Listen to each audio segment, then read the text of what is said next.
Q&A time. What's your take for 1000 as a starter emergency fund? As a starter emergency fund. Understand that word, as a starter. It's a start.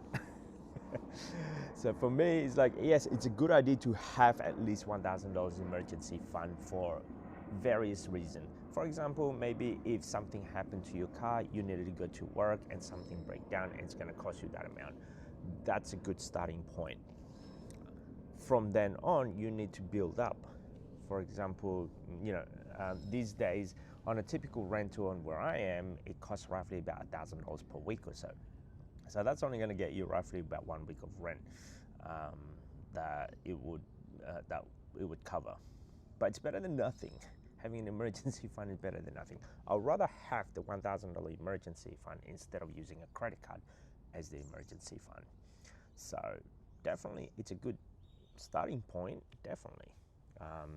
But if I were to do it all over again, build it up from there.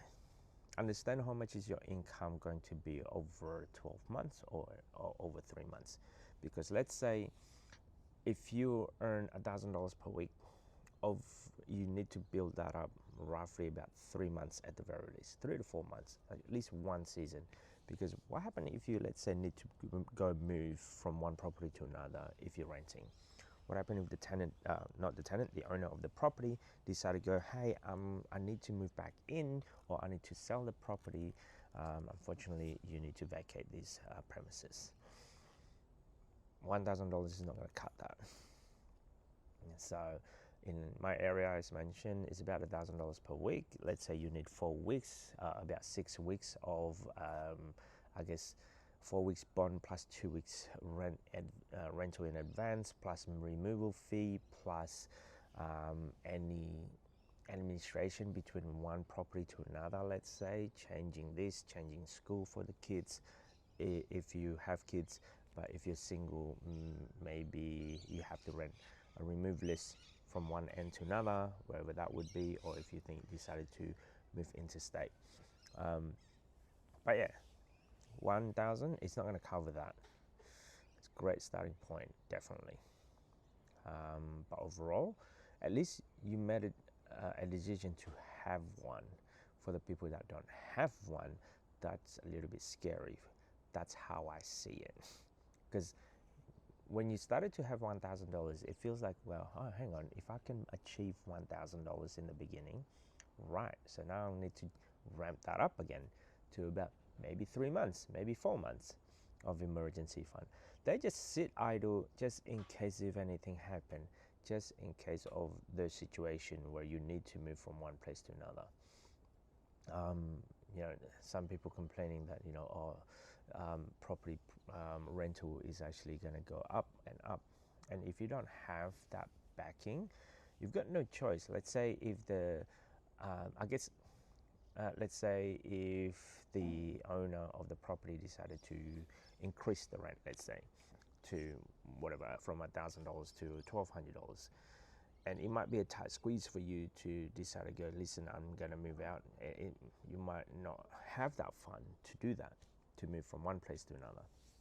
Unfortunately enough that I wasn't in that situation, but I'm hearing all of this in my, in my feed, in my social media feed, where they have to move from one end of town to another end, and it's costing them a lot of money.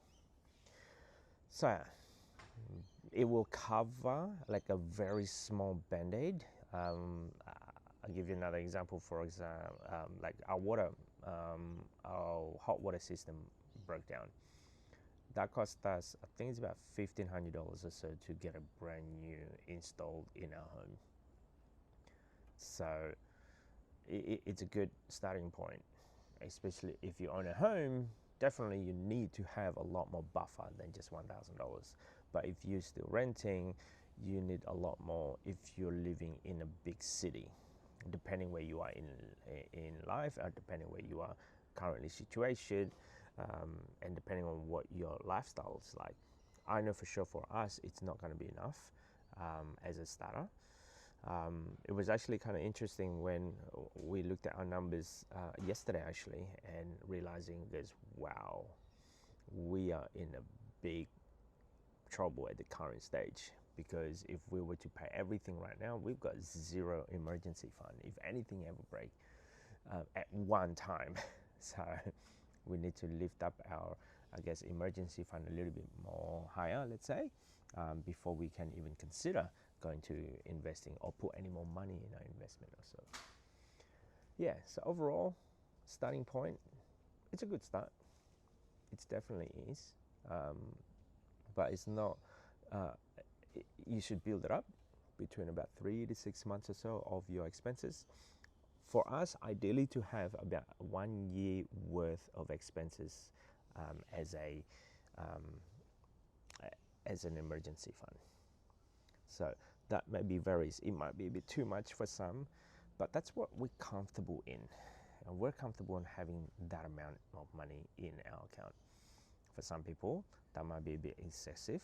Yeah, it might be, but it works for us. For some people, it might be like, well, you could invest it somewhere else to make more income. Yeah, that might be true. That might be the case. But we're comfortable at that amount. So because of that, we don't want to, if we're comfortable in that, so be it. So same thing with people out there who have less emergency fund. Maybe if you only have 3 to 6 months, if you're comfortable with that, then that's great. Keep on doing that.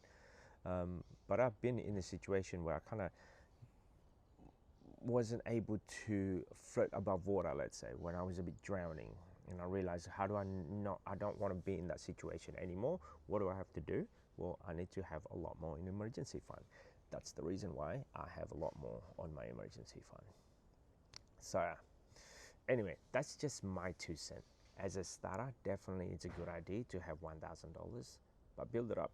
Maybe from then on, you kind of be able to split it. A certain percentage of your spare fund goes to emergency fund, and a spare of that goes to investing side of it. So that's what we're doing. Because our emergency fund is actually depleted, we need to increase that. So every time I have spare cash, now I have to split it into 2. I'm not going to stop investing, because I know for sure if I stop investing, that would mean also in the near future I have to increase my my investment fund, and sometimes I can't catch up, and I don't want to not catch up. So that's what we're doing. Emergency fund goes down, our investment account goes up, our spare cash, every time we get paid, it's split into 2. Some of them goes to investment side, some of them goes to emergency fund. There are the other option also where you stop investing and just put it on an emergency fund, build that up again, and then whatever spare cash every week, month, or whatever spare cash that you have, then you put it in the investment side of it. So each to their own. I mean, we've done both. It's just depending whichever side that you think is actually important. So that's just my 2 cents, guys. If you like this type of content, don't forget to subscribe, comment, and I will see you on the next video.